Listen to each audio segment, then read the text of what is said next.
Hello and welcome to another episode of the Men for Life podcast. I'm Sean Corcoran, CEO of Men for Life, where we are working to engage men to be active participants in the pro-life movement. Today, our guests are Nyles Pinckney and Karin Barbito with Support After Abortion. Nyles is the men's healing coordinator and Karin is the special projects manager at Support After Abortion. Nyles and Karin, how are you doing today? Doing great. Really good. Thanks for having us. Thank you for having us. Thank you so much for joining me. I know it's been a while that we've been trying to get this together. Since there's two of you, and this is the first time I've had two guests, we'll go ahead and start with you, Karin, and I'd ask that you can kind of share your background on how you got into the pro-life movement, your life experience, and how you got to where you are today. Yeah, thanks for asking. Well, I had an abortion when I was 18. I was a freshman in college, and can't say I was pro-choice or pro-life. I don't even think I knew what that meant. I was just pro-me. It was a very selfish decision, and immediately afterwards, my whole world changed, and I couldn't understand why. You know, I became really promiscuous, started smoking some weed, going to bars, and as life went on, I got married. 5 years in, we couldn't have kids. It was devastating. I can remember it like it was yesterday. It felt like it was like a punch in the face. And then we continued on and tried to adopt, and that fell through a couple of years later. And that was even worse than not being able to have kids. I checked out of the marriage. I would go to work. I worked in the nuclear field, so I had a great job and I loved it. And when I came home, I went downstairs into our basement and drank all night until I stumbled to bed and got up the next morning and went to work again. So the relationship ended up ending, and I moved to a different state to get in a different part of the nuclear field, and I met a guy. I was a raging codependent, Sean. I never even knew it. I didn't know what that was, but I was like the poster child for codependency. I chose the guy rather than deny using crack cocaine. So for 4 years, middle-aged white woman, I was around 40 at the time, running the hood in the middle of the night. It was crazy until the money ran out. And when the money ran out, then I started doing criminal things to get that next hit. You know, drug addiction is such a series of not wanting to feel emotion. And yet in those moments of clarity, you're overwhelmed. At least I was overwhelmed with what I did while I was high.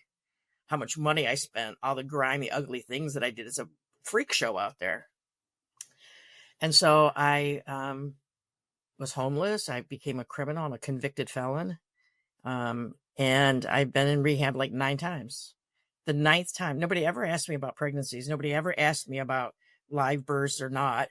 But it's finally in my last rehab, I was asked by my case manager if I thought I was codependent. I didn't even know what it meant. There was like a 3-sentence description on the cover of the workbook, and I couldn't even read it. It took me like a week to read it. It was like I was looking at my face in those words. So I got rid of the guy, and I've stayed clean and sober ever since. I went back to college from a halfway house, and in that halfway house, I went through Bible boot camp because I hated myself. And so I didn't know I wasn't a believer at the time, but I didn't know where else to go to find out what kind of person I was supposed to be, who I was supposed to be. Spent a lot of time in Proverbs. A lot of time in Proverbs. And then in Psalms, just to like build me back up again, right? Because I was so convicted over all the wrong I was doing. And I don't even know how I got from there to here. It's been a long time. I just know that I put one foot in front of the other and try to do the next right thing. I love that. So just to clarify, that would mean that you did not start doing drugs until you were in your 30s? Smoked a little weed in high school, and snorted a little coke, but I was never addicted to drugs. Right. Wow. And what were you doing in the nuclear field? I went to work for Westinghouse, probably 19 or 20. And it was within the nuclear division of Westinghouse. And then I got into the maintenance side. I worked for a robotics engineering company from 2017 to 2019, maybe. No, I'm sorry. Yeah.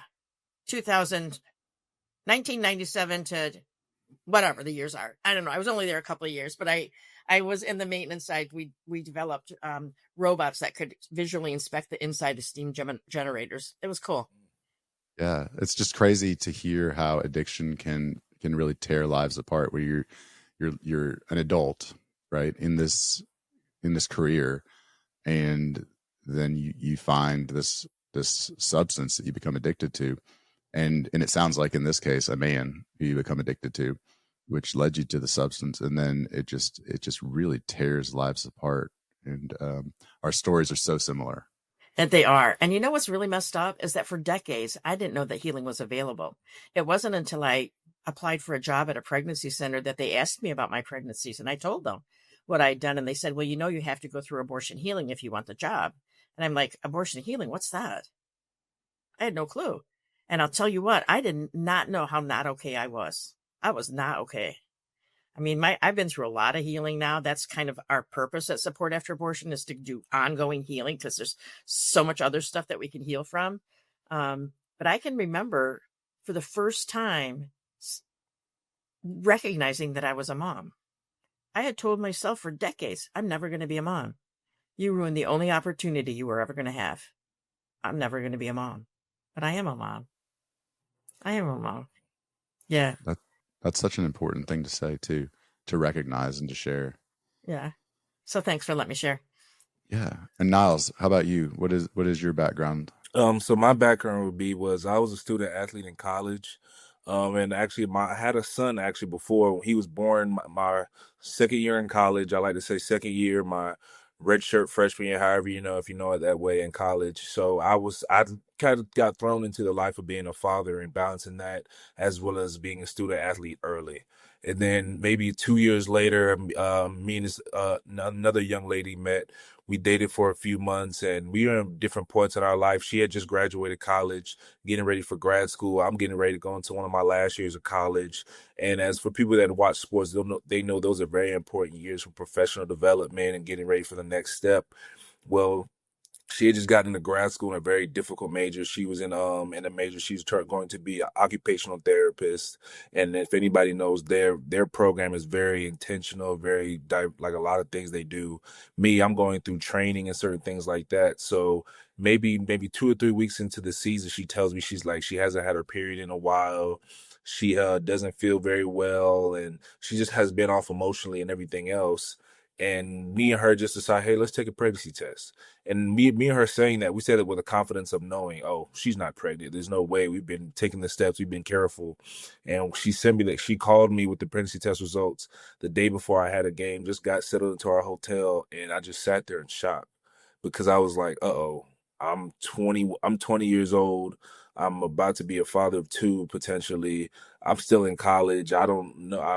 I have a lot of faith in my ability in football and as an athlete, but as we all know, sports don't last forever, and it always doesn't work out that way. So I begin to get a little nervous. I get anxious, and I tell her, I say, as soon as I get back from this game, like, we will talk about this, because right now I didn't want her to feel, I didn't want to feel selfish, but I told her, I was like, I'm just not in the headspace to really talk about this right now because I got to get ready for a game, and I want to value her emotion to give her that space, as well as one thing I learned, even when my son was born, the partner at the time, she told me, I'm having this child and there's nothing you can change my mind. I never even questioned it. I never brought that up to her. So from that point on, I was like, it's a woman's choice, and I'm just here. I just got to be there. And whatever answer she gives me, I have to respect that because it's her body, her choice. That's how I was raised. And that's how I also learned from just conversations of things I've seen on social media and interactions. So we actually decided during my bye week, which is an off week from football, and I said I'll fly to Tallahassee. She found this pregnancy resource center. We visited there, and when we got to the center, the lady there, you can instantly tell she was there to push her agenda and push that we shouldn't have the abortion. She wasn't answering our questions. We didn't feel heard. We felt like we went there, we pretty much were just getting thrown ads after ad. She was spitting her beliefs. Everything was just about her and what she felt was right, instead of listening out to what we had to say. But ultimately that ended up pushing us farther into the direction of having our abortion experience, because we felt like we wouldn't be heard from other centers. We felt like this was something that all centers would do, and there's no point. So we should just handle this ourselves. We're adults. This is what we should do. So we ended up having a plan. She came in to visit me at school one week, found a clinic near us. I went to the team hotel. She ended up going to the clinic, getting the pill. And one of the things that always stuck out to me was she told me when she was pulling up, there was signs everywhere. There was people protesting. There was just a lot of things there, and I felt bad because I wasn't there to like be there for her, or at least cover her and let her know that somebody's on like there to like keep her safe and just have the in that moment of anxiousness or fear of what people are saying about her. People are judging her and making her feel shamed. And she ended up taking the abortion pill. Next day at the game, she had a really bad reaction from it. She ended up, after the game, meeting up with her and my family. She ended up getting really bad cramps. She ended up not being able to walk. I had to ultimately pick her up and carry her to the car so we can go to our house because she was just too weak from cramps and then too much pain, and went from there. And then after we got home, she went to the bathroom for maybe 35, 40 minutes, and she told me that she had passed the embryo, or so we thought it was an embryo. And then come back a week later, I'm getting ready for a game because we haven't really talked about it since that experience about her had not losing the embryo. And she sends me another picture, and it's an actual embryo. So what we thought happened the week prior, was just a blood clot. So she had to go through all that pain again, but this time by herself, lonely in her apartment in Tallahassee, with no one, no family, no friends or anything like that. And that just gutted me. And ever since then, after that, in our relationship, we never talked about it. We never said, hey, how do you feel since our experience? And that was something that sat in my mind for years, up until last year. I found support after abortion through Indeed or ZipRecruiter, just looking for a job. And at first, it wasn't even the job that interested in me. It was the job. It was a thing that this existed, that even not just abortion healing existed for men, but for anyone. I didn't know that this was a resource. So I did some research. I looked on the website, and I was so interested. And I said, I got to apply. And it mostly came from a place of, I want to support other men and women that have been impacted by abortion. I can help them feel healing and not feel like me and my partner did when we went through our experience. And since I've started my healing journey. I've started reading our resources. I've gone through working alongside with Karin and coaching and facilitating, and it's been a blessing just for me to be able to go through my healing journey so many years after, when I didn't even think this would be a thing that I'd even needed to do. Yeah. So when you first, so many questions I want to ask you about the things you said. So I guess I'm going to go back a little. You know, the experience that you shared that your child's mother had with after taking the abortion pill, was she warned that that's how it would be? So it sounds really severe. Yeah, so the way they explained it to her, they told her, they said you have a few cramps, you'll have a little bit of bleeding, a little discomfort, and she told me the same thing. So in my mind, I'm like, okay, this, for something that is so serious, and these things that talk about abortion and things I hear, this doesn't sound bad at all. So seeing that happen the next day after like the abortion, it was something that, taking the pill was one of those things that was just like that, like, this is nothing that you described. And I think that's what made it even more traumatic, because the picture I had in my head was, and what she told me, she was like, it just maybe be a longer period or something like that. That's what she said they described to her. And I was like, that's nothing like that. I've never seen her go through anything like that with a period or anybody. So seeing that, especially what made it worse, is my son came along as well. So he's there, and he's younger, but he still can see certain things, pick up on certain social cues, certain things like that. So I'm just trying to shield this from him and take care of her as we're trying to get through fans and get to the car. So it's one of those things, like, it was just so many factors that made that situation so traumatic for me. Yeah. Do you think that they lied to her?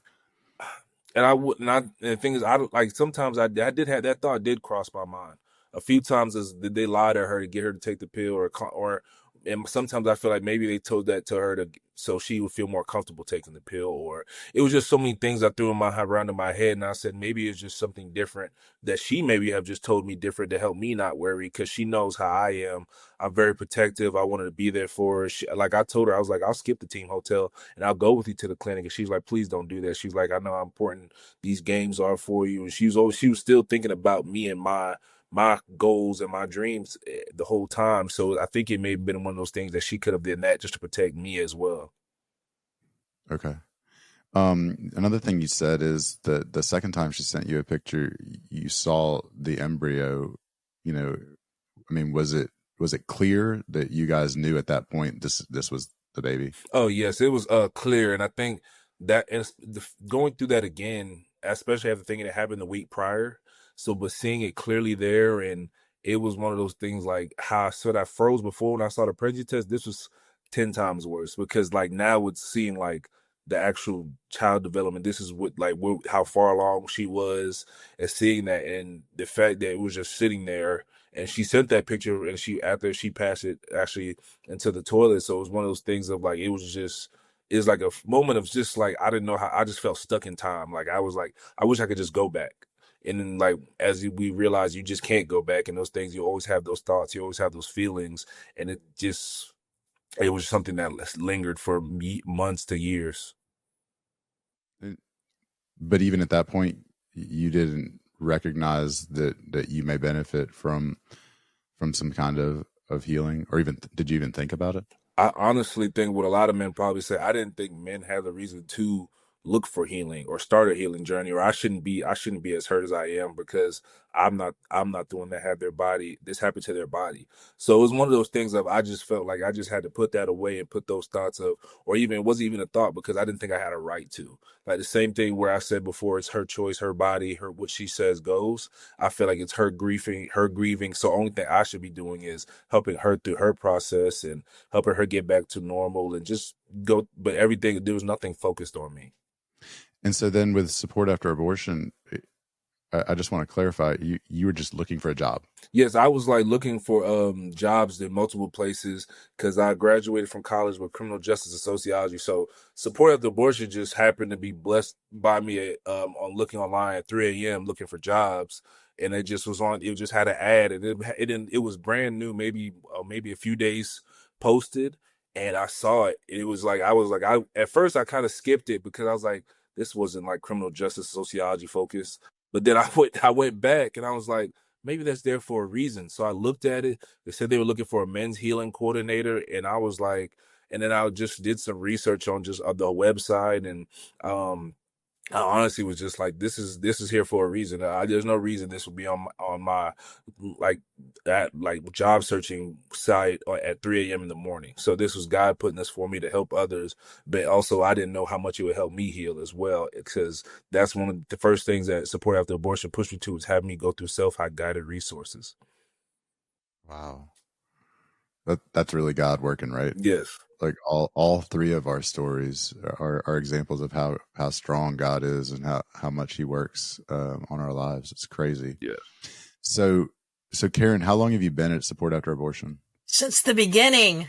We started. I was hired at a pregnancy center to grow their after abortion healing process and to research what people are offering and how they're offering it. And so I was hired in January of 2017 as a pregnancy center director. I could never understand why, because I've never parented kids. Like, what am I doing at a pregnancy center? Until like 6 months into my job, I wasn't doing that anymore. I was only traveling, speaking at conferences, and trying to change the landscape of abortion healing across the world. Right? Because what we found out was that 2 in-person groups, 5 to 6 people per group, twice a year, April and October. I don't know why. And they were all religious.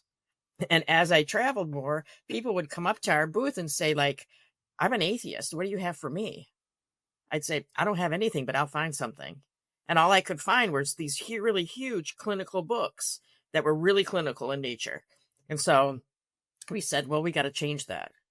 So that's when we developed. It was a couple of years later, because we had to. It takes a while for people to be open to change, because we were now talking about options-based healing, right? We want to meet people where they are with their preferences, right? And so it took us a couple of years, but I think it was in 2021 or 2, we wrote a secular entry-level abortion healing booklet for those people that didn't want to start with a God message. And believe me, I can't do life without Jesus, but I don't have to talk about God for Him to show up. I've seen it. I've seen it in action, right? And abortion isn't. I mean, it's really not. Like, the pro-life movement isn't just because people who are religious or Christian, and believe that life begins at conception.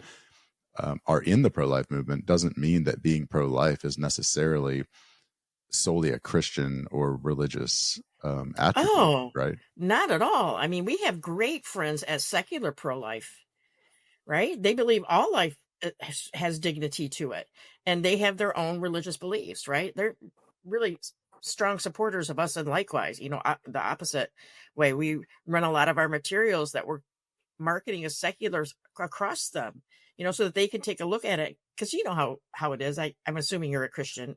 Maybe that was a wrong assumption, but we have this jargon that makes it religious without us even knowing it, right? And so they can pick up on that jargon, and we've had them review some of our materials to make sure that we're marketing it correctly. And they've given us some really great advice.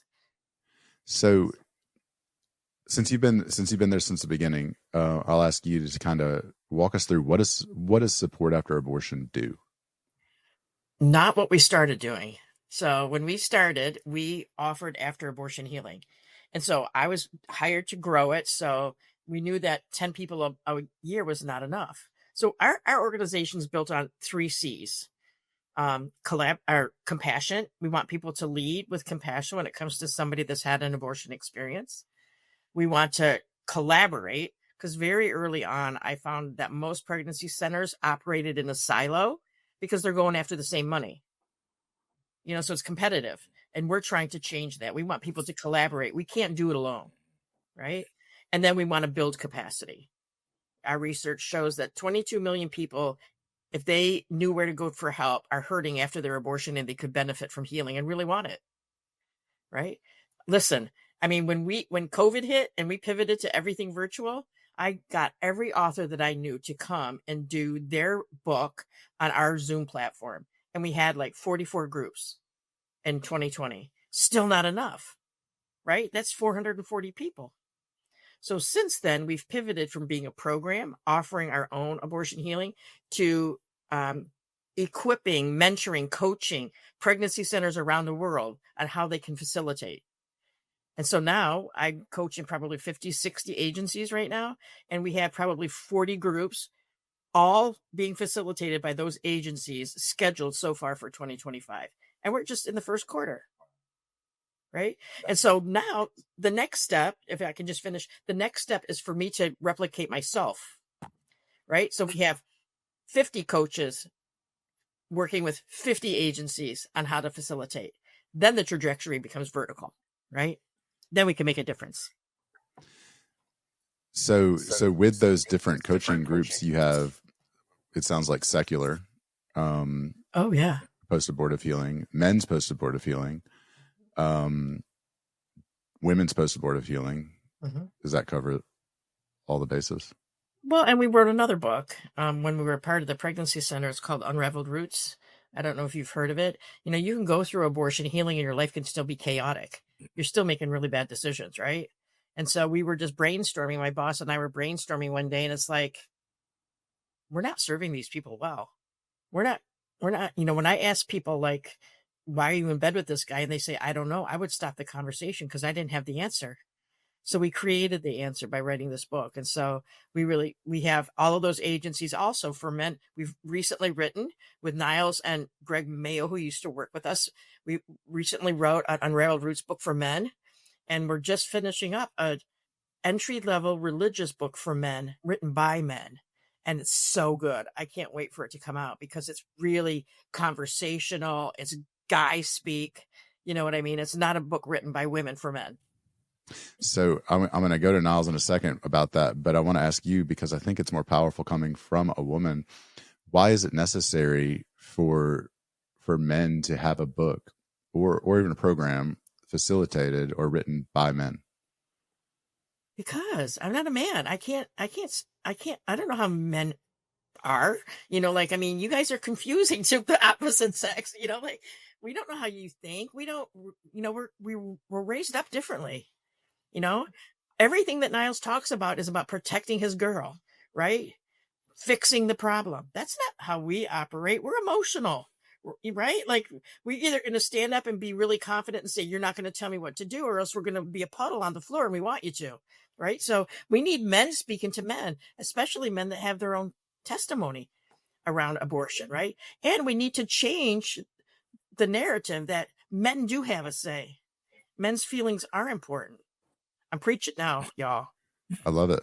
I love it. Because a lot of times what happens is, like you said earlier, people resist change, and a lot of times what happens is the women who have been leading the pro-life movement, and this isn't just about pro-life, it's really about healing in general, but don't understand or are resistant to the idea that men connect better with men, that men need men to help facilitate it, or that men are willing to be more vulnerable about these types of things with other men, because for 52 years we've been told by women that we don't have a right to talk, that we don't have anything to say, that we don't have a right to feel it, and so the idea that after that, just kind of being beaten, for lack of a better term, into us as men, there's kind of a fear, right, of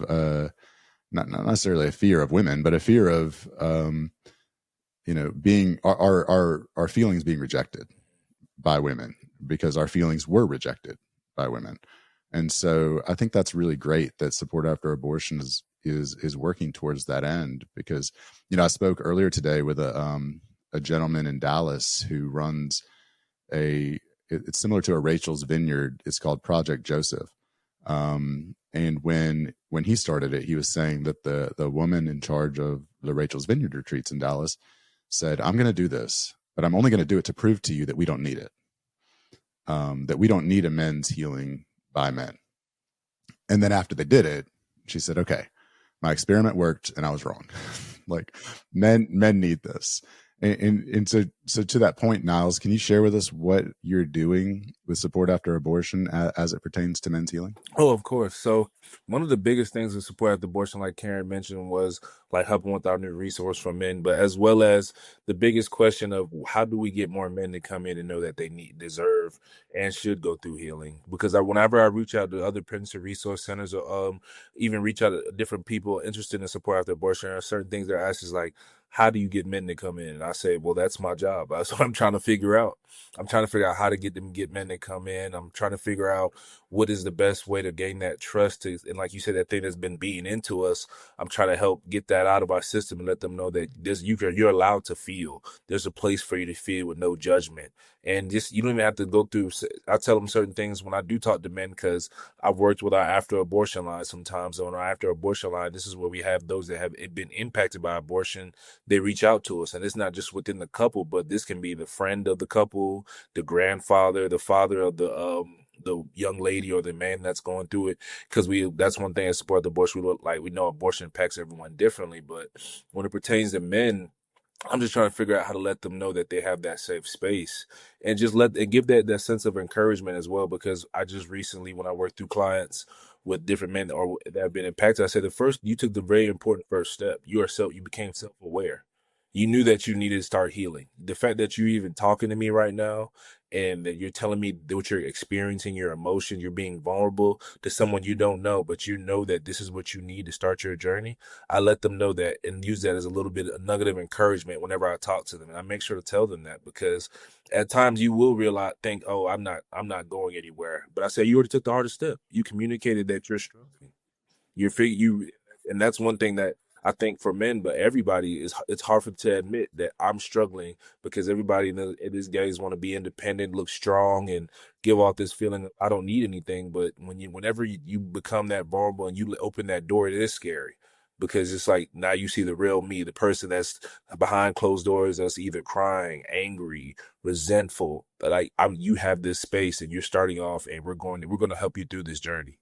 When you have those conversations, do you start by letting them know that you know what they're going through, that you've experienced abortion? Oh, so first, one of the things I really like to say is, I always say, I don't say I understand, I say I empathize, because I always say I could never understand with your emotions, your thoughts, your feelings, because it's your own personal experience and everything you're dealing with. I can relate to certain parts, but I can never say I understand.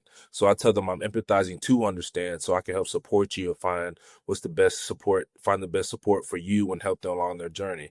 Because I feel like when certain things, and it may come off differently to other people as you think, but when you tell somebody I understand, I've had reactions not with after abortion experiences, but just in general, when they were like, you could never understand. You're not me. And that was my first introduction is they're right. They have a right, they have a valid reason to their emotions and everything feeling, because I don't know. All I can do is go off what they tell me and certain things like that, but I still not enough to really understand. So that's why I like to say I empathize, and saying things like that will also give them the confidence of, this person is not trying to put me in a box. This person is letting me be my own individual and be able to express myself. I really like that. I would imagine that when men are talking to you, as we talked about men connecting with men, when you start talking to someone who's played Division I football, it's just different, right? It's like talking to someone who's been in war, or someone who has like a really hard like man's job, right? That is just different than maybe someone who is less masculine, and has a PhD in psycho something, that you just can't connect with, and so I think that's really awesome that support after abortion. I'm going to change how I was going to say that. I think it's really awesome that God led you to support after abortion, because I think that just by the nature of who you are and your personal experiences in life, it puts you in a position of respect. I didn't play college football. My dad played Division I football. My brother played Division I football. And so like, I get it, I see that. And I was busy doing drugs. So I wasn't on the football field. I was probably sleeping during the game so that I could go out all night. But it really means something, I think, different to see a strong man connecting with men, and I like that you're saying that you empathize, not that you understand, because I agree with everything you just said. I hadn't heard it put that way, but I think that's really important. It's our gain. Now it's coming to us as our gain. And like I said, tell everyone, I say they hope they're get my gain as well as like in my healing journey, because even after I was done with going through our resources, Unravel Roots and Keys to Hope and Healing, my journey didn't end. Like I realized like I still have ways to go. I've only started, and Karin and everybody else a part of our team has just helped me with that by pushing me to find different ways to heal or reach out to others, and just like it's like a funnel. Like they're pushing all that bad stuff out. And I have to, either you're going to get stuck or you're going to get through and fit the mold. So that's one of the things that I've always been appreciative with support after abortion, and every day or every week is something I'm learning about myself, or is how to support others that's helped me grow. So are you guys in the same area, or do you work remotely? We're all remote. I'm the only one in Florida. Everybody else is in South Carolina, I think, or North Carolina too. Yeah. Okay, cool. So can you tell us, I want to get to both. So Karin, can you tell us about when you coach the resource centers on how to provide post-abortive healing? What does that look like? Good question. So, we're not asking people to change what they do. We just want them to add to what they do by offering options, right? So many of the pregnancy centers up until COVID did everything in person. And some people still want to do things in person. We're asking you to offer a virtual option. And the reason for that is perhaps somebody doesn't have transportation, can't get to where you're meeting. They're meeting in the evening. They can't afford a babysitter. It's convenient. It's convenient for people to stay in their home and meet virtually like this. I was a naysayer in the beginning. I'm going to be quite honest, because I didn't think it would be as impactful. I didn't think people would connect, but I prefer virtual now. I'm going to tell you why. I always had to have a co-facilitator when I led, because you put chairs in a circle and I can't see everybody at once. right? When I'm on a Zoom link, I can see up to 10 people on my screen really well. And I can see the reactions. Like if I'm talking to you, Sean, I'm talking to you. I'm looking at you, right? I'm present with you. I'm not watching what everybody else is doing, but I can see it out of my peripheral vision. So I can follow up with a question. Oh, Nyles, like it looked like you reacted to what Sean just had to say. Tell me what's going on. Nyles has been in groups with me, so he knows. He knows how I pick at people. I always ask permission though. So yeah, I mean, like you got to ask open-ended questions, right? Because all facilitation is getting the person to uncover for themselves what's really going on, right? We Yeah. cover stuff. We present different thing that's what's really going on, right? Somebody comes to a pregnancy center and presents that they're pregnant, and there's all kinds of other stuff going on in their life, right? That really need attention as well. So the coaching program really is equipping them with we've done all the legwork. We've made all the mistakes, right? So we know how to advise you not to make the same mistakes that we've done. And we've created materials and resources to address those mistakes, right? So we have group guidelines. I'll come by, I'll debrief with you after each of your sessions. I'm asking you to be open to how your body responds to how the group went. And if you have like a knee-jerk reaction, we need to talk about it because there's something that's going on, something that's out of whack. And if you can feel it, everybody else in the group can feel it. And it's not a safe place anymore, right? It's all about creating a safe place.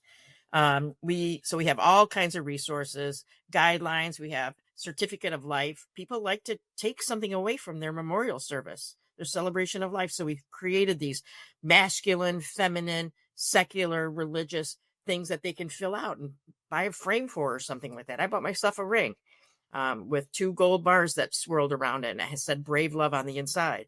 And I thought to myself, man, I don't know of any other braver love, if that's a word, than acknowledging my daughter, right? I believe I have a daughter. So I hope, does that answer your question? I think so. Have you found that the centers or the people with whom you're working who are doing the post-abortive healing, that they have had more success, or at least the same success with virtual as they had with in person? I think better. And I'm going to tell you why. Because we have a thriving after abortion line. It's covered just about every day. Now we're trying to get 24/7 coverage. It's really picked up its volume, I think, through marketing that we're doing, the ads that we're buying, and our SEO has really gotten strong from the content on our website. But we can help fill their groups. The number one problem that everybody has is we don't have enough people to fill our groups because they're marketing it locally.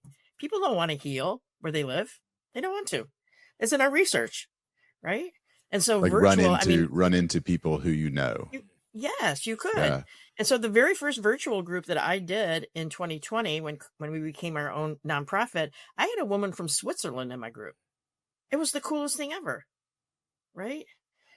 So we have people from all over the country. You just have to be strategic on when you're planning your groups, right? And think about time changes and stuff. I've had somebody from Australia in a group with me before. That's tough because it's like 16 hours and it's pretty hard to find a spot that is doable for everybody. But yeah, I think virtual is the way to go for sure. If you love in person, still do that, but add virtual. It's not an either or, it's an and two kind of situation, right? If you offer religious, keep offering your religious. But for those people that don't want to start with God, you want to be able to serve them, right? So offer secular. Yeah. That's so are there any people offering specifically secular programs? Exclusively? Yeah, that's what I should have said. Exclusively. And let me clarify. I don't mean is there someone who is only doing secular? What I meant by that is are there groups which are secular groups? Oh, I got a whole bunch of them. Let me look at my. Okay. I can tell you how many in 2025. We have a virtual group spreadsheet, so we know where to refer people to. So we've got 1, 2, 3, 4, 5, 6, 7, 8, 9, 10, 11, 12, 13, 14 secular groups scheduled between now and October. Wow. And that's only a handful of the agencies that have gotten back to me, because we're asking them, which is new this year, we're asking them to schedule out their whole year so I can stagger when their groups start so we can fill their groups. And I just heard from a girl today who did an Unraveled Roots group. She had 5 women in her group, and we sent them to her.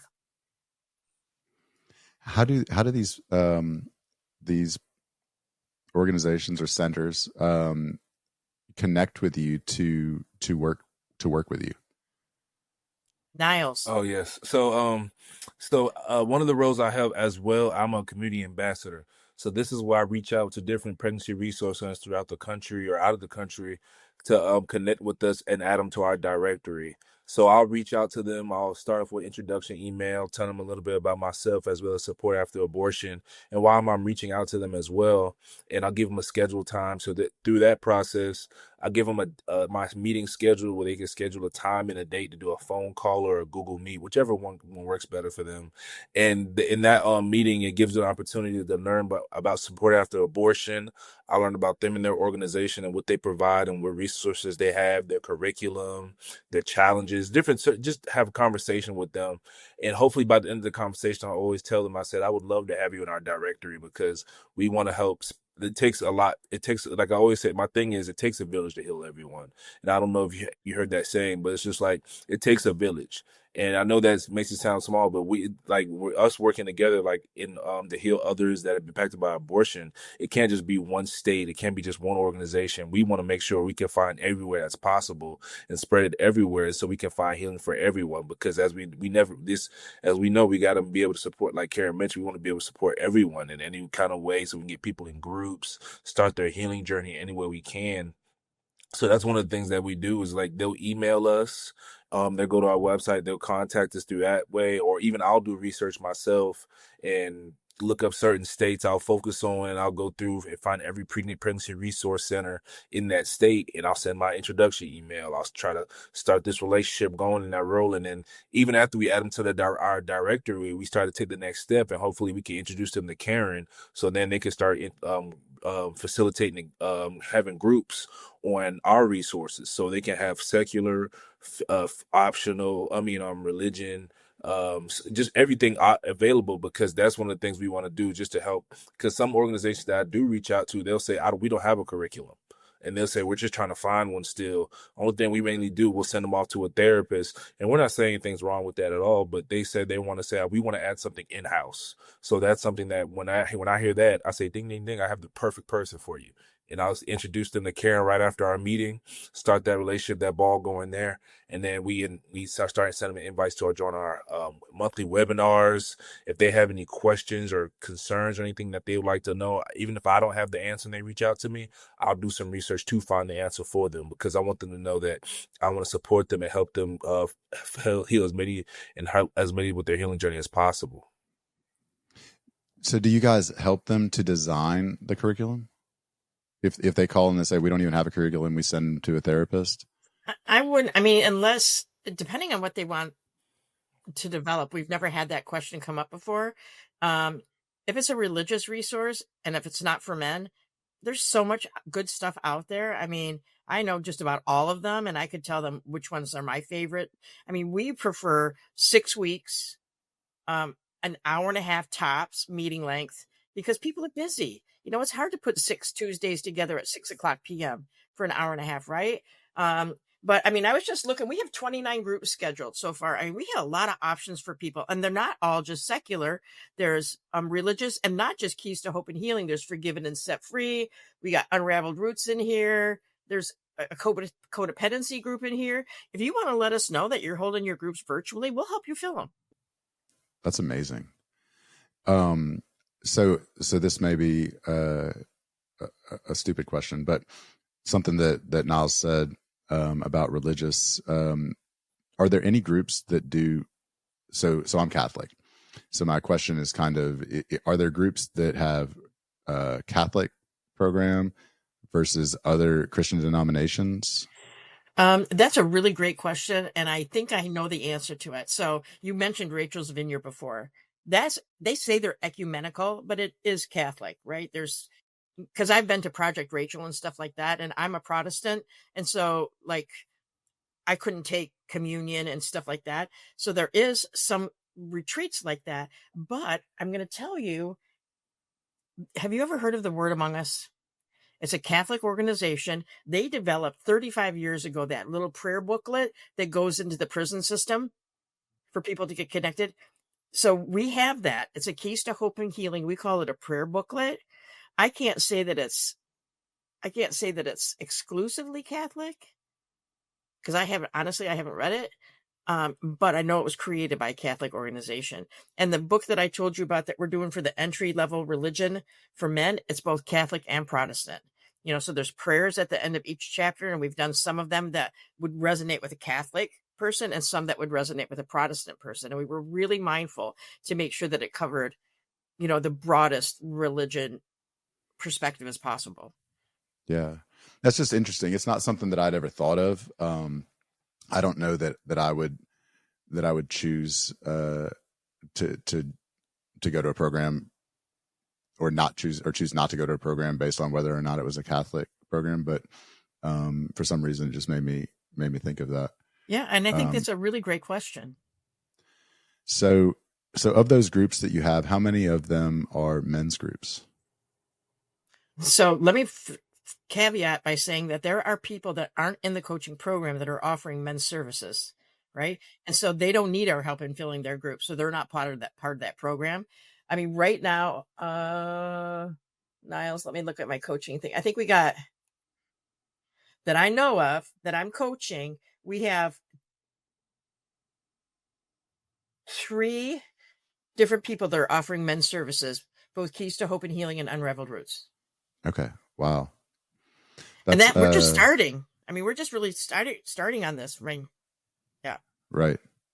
So in 2023, I believe it was 2023, Support After Abortion did a study on the impact of men and abortion.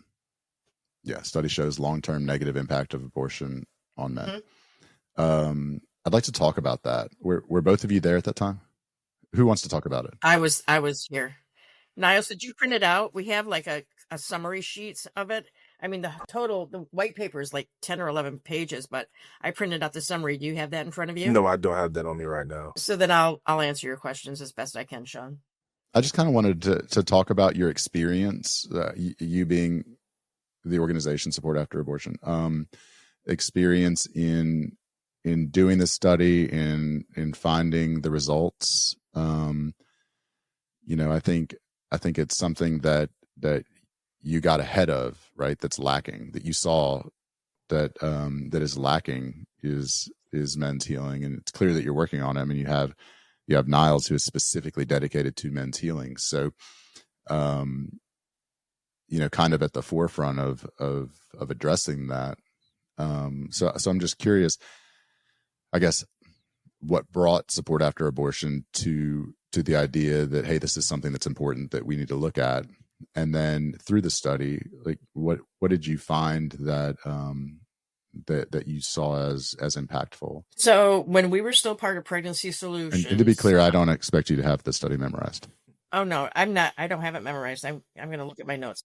But we started with a woman's study because we wanted to understand and wanted people to know where they could go for help, right? And so we followed that up with a men's study, and going into it, completely transparent. We as Pregnancy Solutions at the time thought that men were the biggest influence in the decision to abort. We found out we were wrong. Now there's perspective in a relationship, right? And so, you got to take that into consideration, but we were wrong. And so the biggest thing that we found was that, maybe it's in this thing. Hold on. I got the big thing out too. So give me a second. I want to find it because it's important. While you're looking, I'll just point out that when I was talking to Reg Platt with Project Joseph earlier today, he actually cited your men's study as something that he uses for in his understanding of men and abortion. Okay, so I don't have it in front of me. I thought I looked at it earlier, but what we found was that the majority of women thought that the decision was their own, and the majority of men did not feel like they forced the decision. So we were completely wrong in our thinking. Does that make sense? I don't have the numbers for you. Yeah. So maybe this is what you're looking for, and maybe it's not, but 3% of, this is from the Guttmacher. I don't know why I can't pronounce that today. Guttmacher Institute. That the partner's desire for them to have an abortion was the most important reason for less than 1% of women. That 3% of women stated their partner wanting an abortion was the reason for their decision, and that only 20% said their partner actually impacted the decision. Yeah. So we were wrong in our assumptions, right? But some of the stuff that came out of the men's research was really telling. You know, in our women's research, 34% of women experienced adverse change after their abortion, but 71% of men experienced adverse change. That's huge. And right? That's the number that that Reg Platt with Project Joseph cited. You know, and what's really profound about that is that it crosses ideological lines. You know, when you've only got 49% being pro-life, but 71% say that they noticed adverse changes. I mean, that's a big deal. Exactly. And, 63% of women and 83% of men said that they searched for help or could have benefited from help after their abortion experience. Hold on to that number. That's a whopping majority for both, right? But only 18% of women and 18% of men knew where to go to find help. We got to change that, man. That's why we're here. We got to change that. If 83% of men are looking for help, they need to know where to go. Right. Right? I agree. That's one of the reasons I want to have you guys here. I mean, that's really the reason that when I started this job, I told them that we needed to do a podcast is because men are silenced, because men don't speak, because men don't feel that they have permission to have these feelings about abortion or losing their child to abortion. Nobody talks about it. And if nobody talks about it, then everyone thinks they're alone.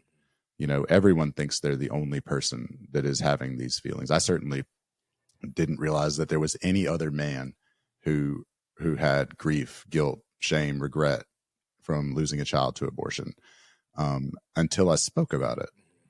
And people came up to me and said, man, I haven't told anybody this in 20 years. You know, sometimes even their spouse. But I feel comfortable telling you because you just shared something that tells me that you're going to get where I'm coming from.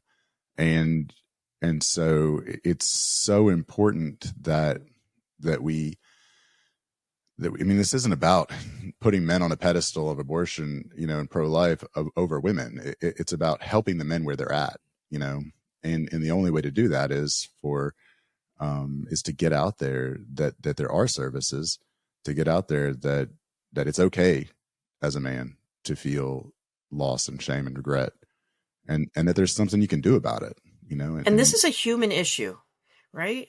I mean, hurt people. You and I can testify to that, right? I hurt a lot of people when I was hurting, right? This isn't about race. It's not about gender. You know, it's not about any of those things. It's about helping people who are hurting to be able to sort through their emotions, grieve their loss, and find closure so that they can walk into the full destiny, the whole purpose for their life. God doesn't waste our pain. We have purpose to our pain. Pain's not a bad thing. Emotional pain's not a bad thing. It can be a good thing. Right. Right. Well, it's what got us all here. Exactly. The three of us. Exactly. You know, to the point that we're at today. So I would agree. I agree that it's a good thing. It sucks while it's happening. What do you guys think is the most important thing that you want to share with support after abortion for people who are suffering in silence? I was gonna say, I could say that for those that are suffering in silence, because I can relate to that myself, because when I was going through after my experience, I'm still having to go to football practice and class and, you know, be this out. Like you said, we have a different view of us as athletes, as we're supposed to, I still have to go on about my daily activities. And I think the one thing I could say for those that I wish somebody would have told me is, could just say it's okay to say you're not okay. It's okay to say it's okay not to be okay. Because I think that was one thing for me. If I felt like I wasn't okay, I felt like it was one of these big big things like, I can't tell anybody, I got to figure this out on my own, especially as a man, because one of the things for us is we don't want anybody to see us as too vulnerable, too weak, too emotional. And we feel like when you go into that area of talking about after your experience, and that, like, it's tough because you feel like you failed as, for me personally, I feel like I failed at protecting the person I was in a relationship with. I failed as, I'm already a father, so why couldn't I just be a father again, like go through that stage again? So I felt that pressure of, and failure and shame. And then another one was just as a Christian, because I was raised up in the church. I'm from South Carolina. I'm raised in the Bible Belt. So one of the things like that, it was just a lot of different things that making me feel like so much more shame in myself.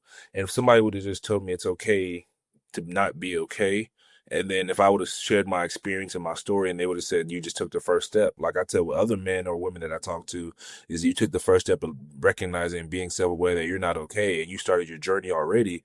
I felt like I would have, I don't, and I, like I say, everything happens for a reason, but I would have started my journey with healing so much sooner.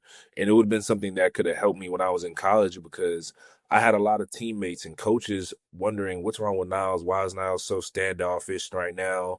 Why does he seem irritable today? And it was because I just had, with everything I went through my abortion experience, nobody knew.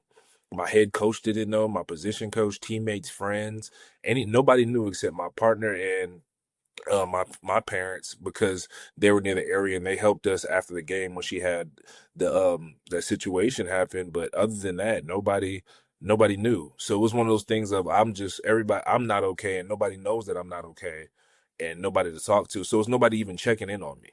And I think that's another thing, just letting you know that just at least have that one person that could check in on you and be there for you, that could help pick you up on those really low days. And that's really important, I think, what you just said, because it shows how men are different, right?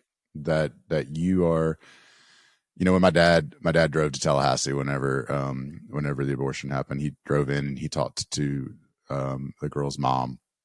He offered to adopt the baby, said anything he could say, and in the end we failed in the pursuit of protecting the child.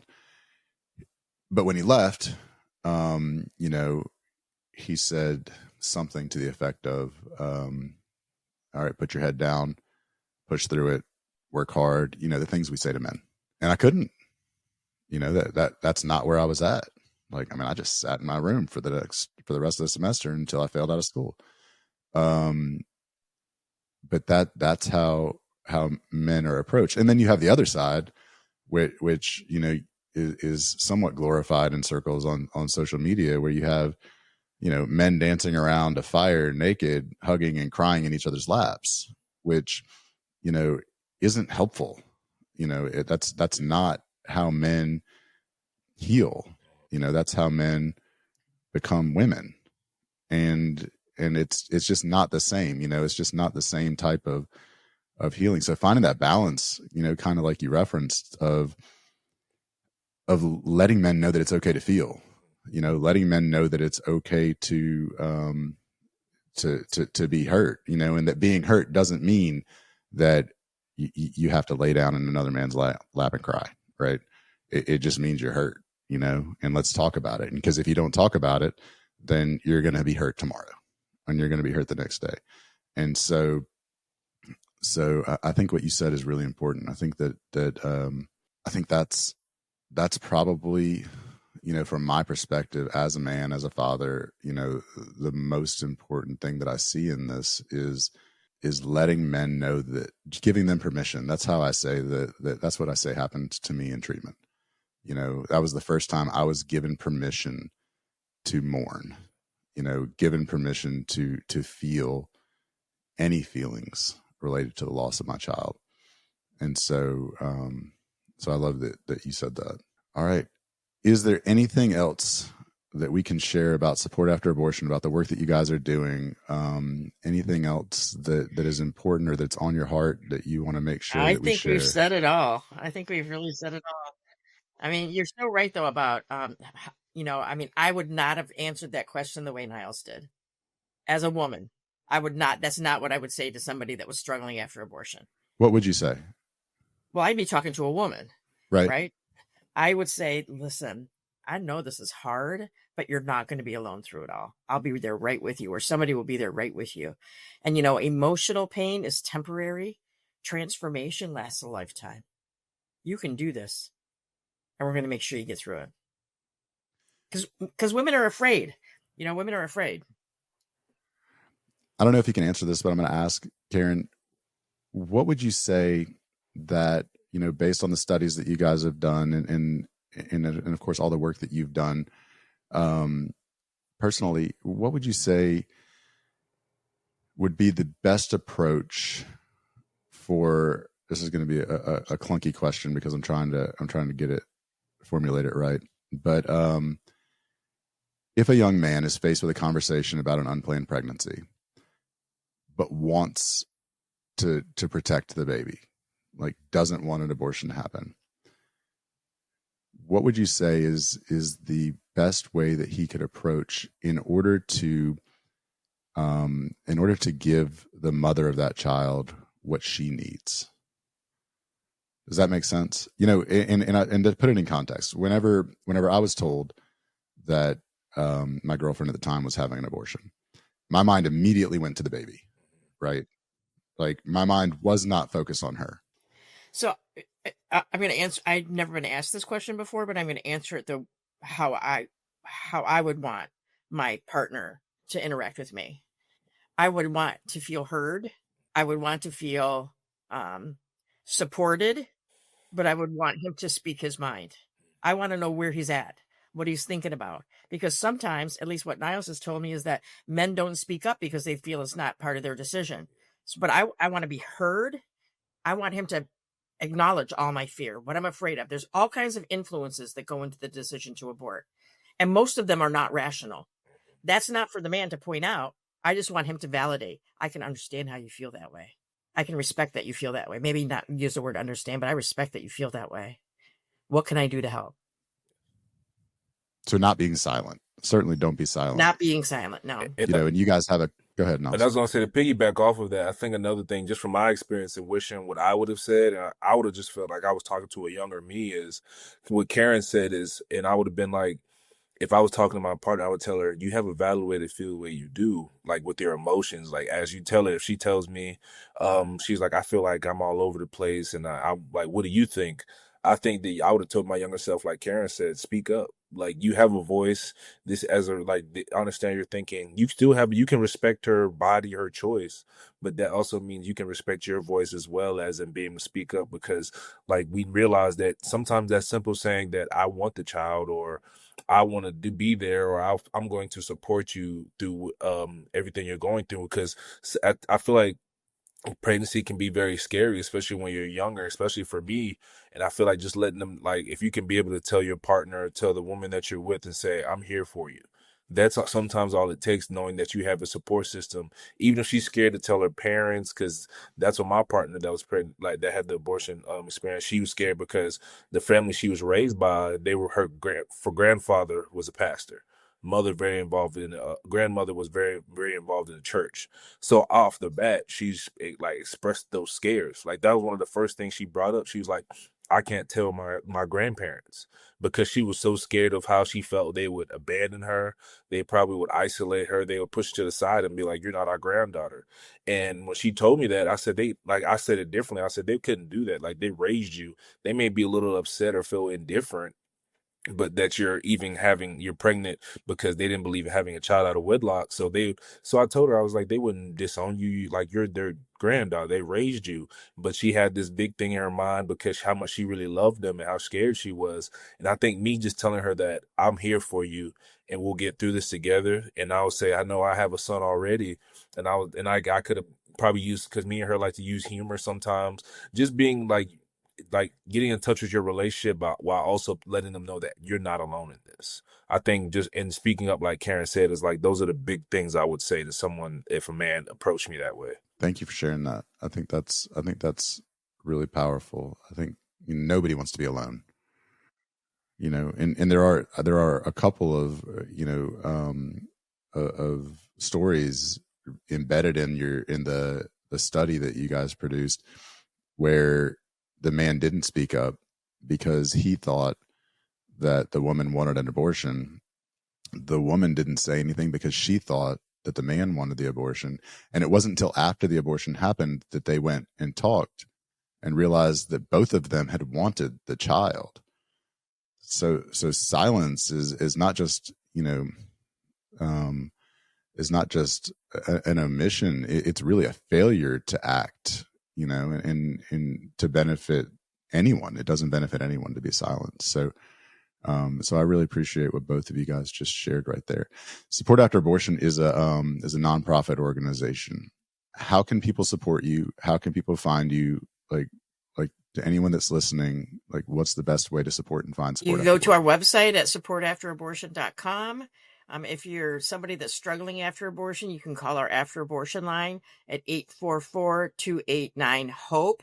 That's 844-289-4673.